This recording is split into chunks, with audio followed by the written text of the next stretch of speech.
Engineering 351 students. My name is Ella and I am the operator of this here water treatment plant. And today we're going to be doing a little tour of all of the treatment train of this wastewater treatment plant. Come along. All right, class, so here we are at the pre-treatment. This is the grit chamber, and what the grit chamber does primarily is that it removes all of the larger objects in the water, such as rocks, as we see one has been caught right here, also other chunky things like wood, also grit in general, along with sand and plants. They will all be removed in the grit chamber. All right, class, so now we are at the part of the tour where we're going to talk about coagulation. So here is our coagulation chamber, and so pretty much coagulation removes turbidity, color, and bacteria. So it's a really important process in order to get rid of a lot of the chunkiness that is in our water. Okay, so how coagulation works is the coagulant that we add, which in this case is alum, will alter the charge of the surface area of the particle and make all of the particles kind of clump together. Alright, so let's take a look at how the coagulation works. So here is our water, and so we're going to add our coagulant, which is alum, into the liquid. It's measured out beforehand, it's very exact, and then we do fast mixing and to really incorporate our coagulant and our water. Great. All right, so after the coagulation chamber, we move on to the flocculation chamber. And in this chamber, we use slow mixing in order to continue incorporating the coagulant. And slow mixing also encourages particles to meet with each other and stick together, so larger and larger clumps of flock is formed.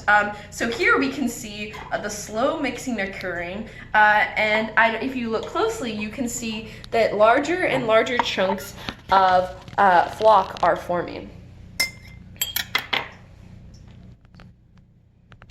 So the reason that slow mixing is also important is so that the flock will not settle in the flocculation chamber. Flock is meant to settle in the sedimentation chamber, which is in the next step.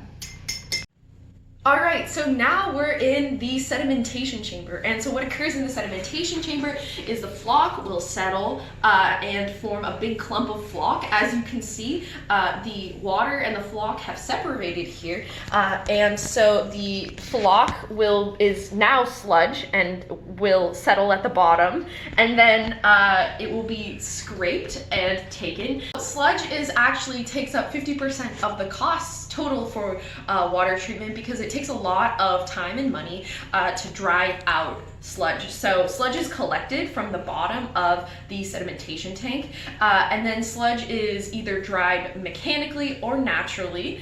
Sludge is either landfilled or it is just disposed of in another way. Some methods for drying out sludge include drying beds and sludge lagoons. Alright, so at this point in the tour, we're heading over to the filters. And filtration occurs through multiple filters, also known as multimedia filters. And these filters are made out of sand, gravel, GAC, and also diatomaceous earth. This process can get rid of suspended particles, algae, bacteria, viruses, colloids, and many other things that we don't want in water. Okay, so let's watch this filtration in action.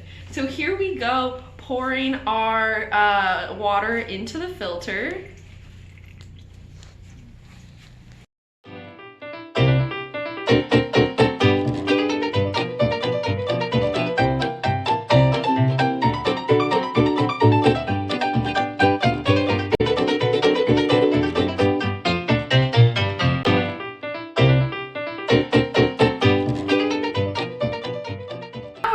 In the tour where we're going to talk about disinfection. Disinfection reduces pathogens and pathogenic growth and bacterial growth and generally just growth you don't want in your water. Three main pathogens we are concerned about are bacteria, viruses, and protozoan cysts. We use UV radiation here because it has no known DBPs. And it's very strong and has no residual.